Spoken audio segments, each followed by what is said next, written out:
CBS presents this program in color.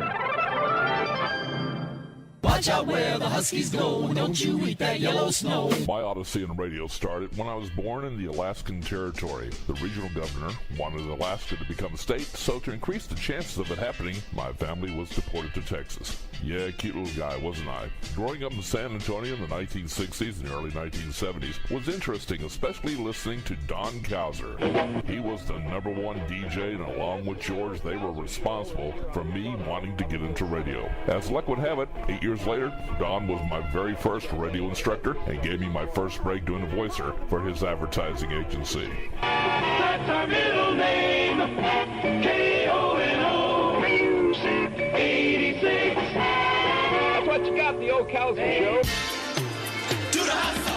I went on the air for the first time in February 1975 on KSYM FM San Antonio College. I met John Salas, who later became Sonny Rio, and Hector Reyes, plus Andy Waldrop, and we all hung out together at the college. It was my year. I was then picked to do an hour for the Sax Show on KTSA. Afterwards, I was heard by the program director at KEEZ-FM, Keys, who hired me for overnights.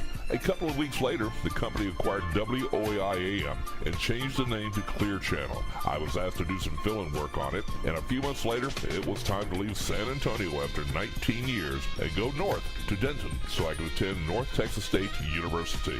There, I struck up a lifelong friendship with Andy Waldrop, who likewise transferred from San Antonio College. We both had on-air shifts at the college radio station, KNTU. Andy later became program director, and I was the educational special programming director. I learned a lot from him. I did some intern stuff for a news class at KDNT and helped out Andy on his Saturday evening oldie show at that station. Then I went to Gainesville and was on the air evenings at KGAF. From there was a very short stint, I mean short, at KLIF Dallas, and on to KMMK McKinney, doing mornings and being a midday talk show host. I stayed and did various shows and air shifts at KNTU as well until 1980. I dabbled in the club business in the early 1980s, working at the Magic Time Machine in Dallas, and then Scuppers just across the street. I was also working part-time at KERA-FM, playing classical music in the early morning hours. A few years later, I became the entertainment director at the Sheraton Grand DFW Airport while being a single parent. In the early 1990s, I became the promotions director for the Arlington store of The Incredible Universe. Then once again, radio came calling me back when I was offered a job with Shadow Broadcast Services, at first as an airborne reporter for KEWS, which was the very first 24-hour news station on the FM dial in DFW. Then I was reassigned to a ground unit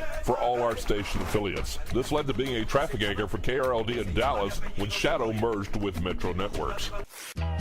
During this time, I went to work at WBAP as a producer, plus working the Stars Cruiser during the Mark Davis Show. I even sat in for Bill Mack and Eric Harley for the Midnight Cowboy Trucking Network. The New Salem Radio Network had just built new studios in Las Colinas, Irving, Texas, plus a center for their satellite operations, for which I was hired as a technical producer, serving its affiliates. Soon, I was a producer on KWRD and K-Sky. Afterwards, I was back to WBAP for a second tour of duty, but shortly thereafter, opportunity once more knocked on my door, and I went to the East Texas town of Malakoff to program KCKL, playing country, plus doing mornings on the air. Afterwards, I transferred over to Sulphur Springs to KSCH, Star 95 as its morning host. Biz Radio came a-calling, and I met a good friend, Brent Clanton, who hired me as a producer. While I was there, I got to work with Mike Shannon and assisted in getting the Hi-Fi Club on the air. Changing channels is not only foolhardy, but also extremely dangerous. So I don't believe you ought to try it.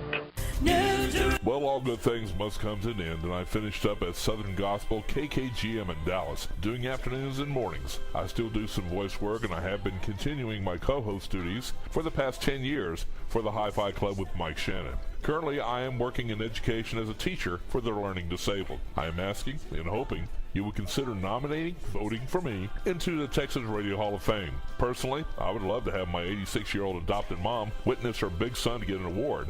Her smile would be contagious. I am Ray Whitworth, and I approve this message.